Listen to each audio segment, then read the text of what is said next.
Mesdames et messieurs, ça pleure du côté de Kiev, ça pleure au sein de la capitale ukrainienne.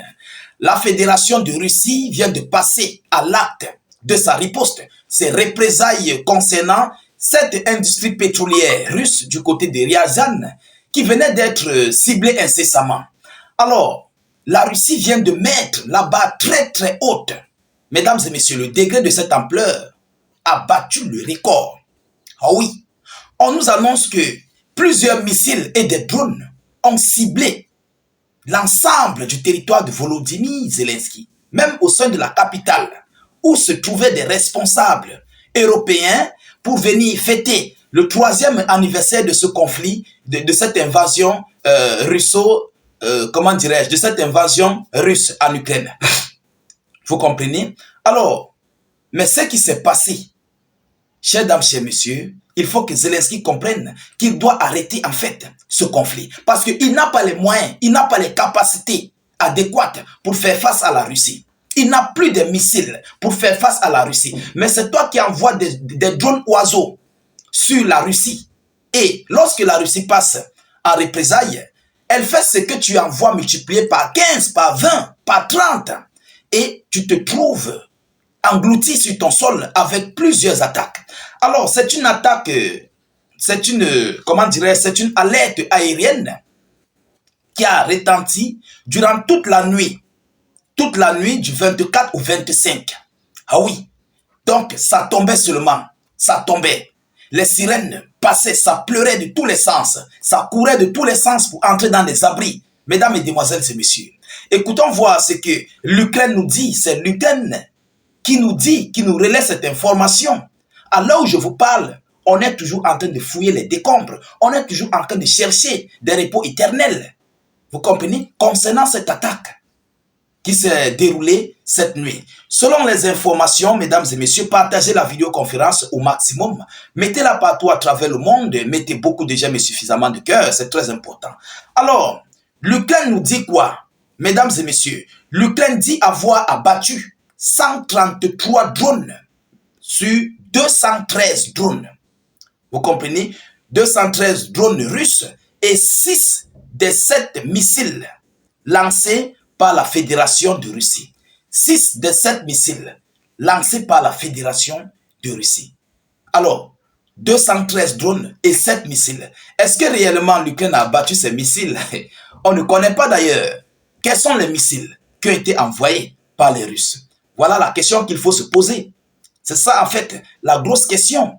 Et c'est ce que nous devons connaître. Mesdames et messieurs, partagez massivement. L'armée de l'air ukrainienne a affirmé ce mardi, avoir abattu 133 drones russes et 6 des 7 missiles de croisière lancés dans la nuit par la Fédération de Russie. La Russie a lancé sur l'Ukraine 213 drones au total de divers types et 7 missiles KH-101 tirés depuis des bombardiers stratégiques TU-95, précise l'armée de l'air dans son rapport quotidien. Ça, c'est l'armée de l'air ukrainienne qui nous donne ce rapport. Mesdames, Mesdemoiselles et Messieurs, mais alors, quels sont les dégâts qui ont été commis par le reste des drones et le reste des missiles, si tel est le cas? Mais en tout état de cause, comme je vous ai dit, ils sont en train de fouiller les décombres jusqu'à l'heure actuelle. Je reviendrai avec les multiples dégâts, le bilan lourd qui a été causé, ce qui s'est passé dans une prochaine vidéo d'actualité. Vous comprenez? Alors, mesdames et messieurs, selon les informations, 6 missiles de croisière KH-101 et 133 drones de style Shahed, des drones iraniennes. Ah oui, l'Iran continue de fournir, mesdames et messieurs, les drones iraniennes continuent de décoller du territoire russe pour aller sur l'Ukraine. Alors, des drones Shahed et d'autres types ont été abattus dans les régions de Poltava, de Soumy, de Kiev, de Tchernihiv, de Tcherkassy, de Kirovograd, Jitomir, Mykolaïv et Dniepro, a détaillé l'armée de l'air à la suite de l'alerte aérienne nocturne déclaré dans tout le pays. Ah oui, dans tout le pays, sur tout l'ensemble du territoire ukrainien. Alors, c'était une attaque de très grande envergure. Ah oui, et il y a sûrement des dégâts, il y a des repos éternels. Mais il faut que l'Ukraine nous donne les détails. Parce qu'il est inadmissible. Tu as dit que tu as détruit des drones. Mais tu n'as pas tout détruit. Donne-nous les détails de ce qui s'est passé. C'est en fait ça qu'on veut. C'est ça que le monde veut connaître. Vous comprenez? Mesdames, Mesdemoiselles et Messieurs, voilà ici l'annonce qui a été relayée par Kiev, par l'Ukraine, jusqu'au sein de sa capitale. Elle a été attaquée.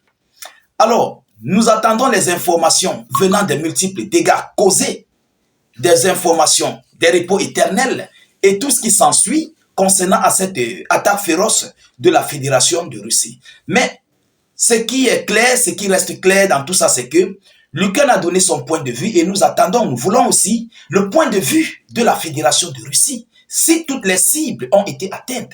Parce que l'Ukraine va dire sa part, les autres vont dire pour eux. Parce que l'Ukraine peut dire qu'ils ont détruit des drones, ils ont détruit certains missiles, mais pourtant ils n'ont pas pu détruire. C'est juste pour encourager les alliés de continuer de fournir. Oui, voilà, ça marche, ce que vous nous donnez, ça fonctionne. Parce que lorsque l'Ukraine dit que non, on n'a pas pu détruire, on a été touché, bon, les alliés se découragent. Mais lorsque, au moins, ces systèmes aériens qu'ils ont donnés à Kiev, lorsque les Européens entendent que non, déjà ça contre-attaque, ça marche, ils seront obligés d'envoyer. C'est ça en fait la grosse politique. Et c'est pourquoi je vous dis que les Ukrainiens ne disent pas souvent assez de vérité. Oui, ils ne disent pas souvent assez de vérité. Mais nous attendons ici l'annonce venant tout droit de la Fédération de Russie par rapport à cette attaque massive que les hommes de Poutine viennent de verser sur le sol de Volodymyr Zelensky. En tout état de cause, concernant les négociations de paix, nous continuons de suivre cette actualité, mais la Russie est câblée scotché connectée sur les lignes de front. Les localités continuent de tomber, toutes les lignes du front continuent d'avancer comme à l'accoutumée, et nous espérons d'ailleurs que bientôt la Russie va récupérer sa localité de Koursk au complet. Ah oui, mesdames et messieurs, par rapport à ce qui se passe, par rapport à cette attaque de grande ampleur, de grande envergure que les Russes sont en train de mener. Mesdames, Mesdemoiselles et Messieurs, voilà ici en quelques mots ou bien quelques paragraphes ce que la Russie vient de faire sur le sol de Volodymyr Zelensky ces dernières 24 heures. Oui, dans la nuit du 24 au 25 février 2025. Alors, quant à nous, nous continuons de suivre cette actualité le plus près que possible. Nous ne manquerons pas de vous tenir informés de la suite de cette actualité très chaude et brûlante du côté des lignes de front. Nous allons vous tenir informés des multiples propos relayés par Zelensky, par la Fédération de Russie, concernant tout ce qui va en découdre. De votre côté, continuez de partager la vidéoconférence au maximum. Continuez de la mettre partout à travers le monde. Abonnez-vous à nos multiples canaux de réalisation, YouTube, Facebook. N'hésitez pas, s'il vous plaît, de mettre suffisamment d'avis en commentaire. Même si vous n'avez rien à écrire, vous mettez salut, état d'urgence en commentaire ou encore vive la paix dans le monde. Je vous reviens tout à l'heure pour une prochaine série d'actualités. Soyez encore salués une fois de plus. Ciao, ciao.